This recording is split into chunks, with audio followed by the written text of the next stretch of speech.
पाठीमागच्या 15 दिवसाखाली आम्ही स्वाभिमानी शेतकरी संघटनेच्या वतीनं कार्यकारी अभियंता यांना उजनी धरणातून पाणी विभागाच्या पात्रामध्ये सोडावं असं पत्र दिलं होतं.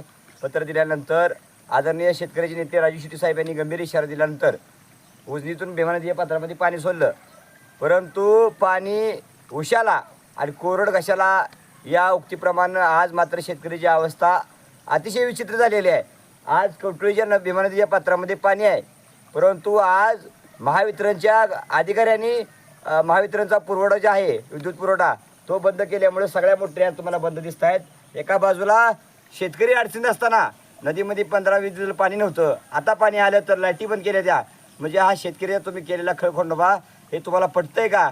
तुम्ही एका बाजूला शेतकऱ्याला माझ्या सवतीची वागणूक देत आहे. तुमच्यापेक्षा इंग्रज अधिकारी आम्हाला परवडले. या सोलापूर जिल्ह्याचे पालकमंत्री गोरेसाहेब तुम्हाला मी आवाहन करतोय, तुम्ही शेतकऱ्याची टिंगल टेवाळे लावलेली आहे. आमच्या शेतातली पिकं आता जळू लागलेली आहेत. मध्यंतरीच्या काळामध्ये पाणी नसल्यामुळे पूर्ण पिकं जळू लागली होती. आता पाणी आले तरीसुद्धा तुम्ही लाईट बंद करताय.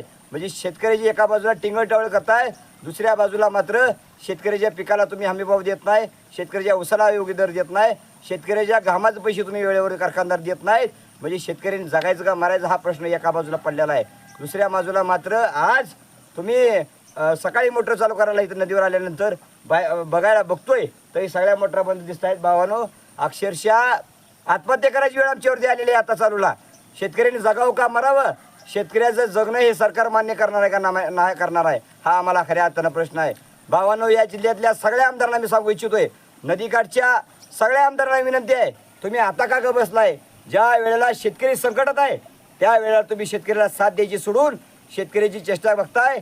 बांधा बसून जर शेतकरी चेष्टा कराल तर तुम्हाला याची किंमत मोजावी लागेल. मी आमदारांना विनंती करतो, सगळ्या जिल्ह्यातल्या पालकमंत्र्यांना आवाहन करतो, 2 ते 3 दिवसामध्ये किंवा तात्काळ शेतकऱ्याला लाईट सोडा. 3 तास देऊन कुठे शेती पिकते का? 3 दिवसामध्ये शेतकऱ्याचं भरणं उरकत नाही आणि मग कोरड घशाला आणि पाणी उशाला अशी परिस्थिती आमची झालेली आहे.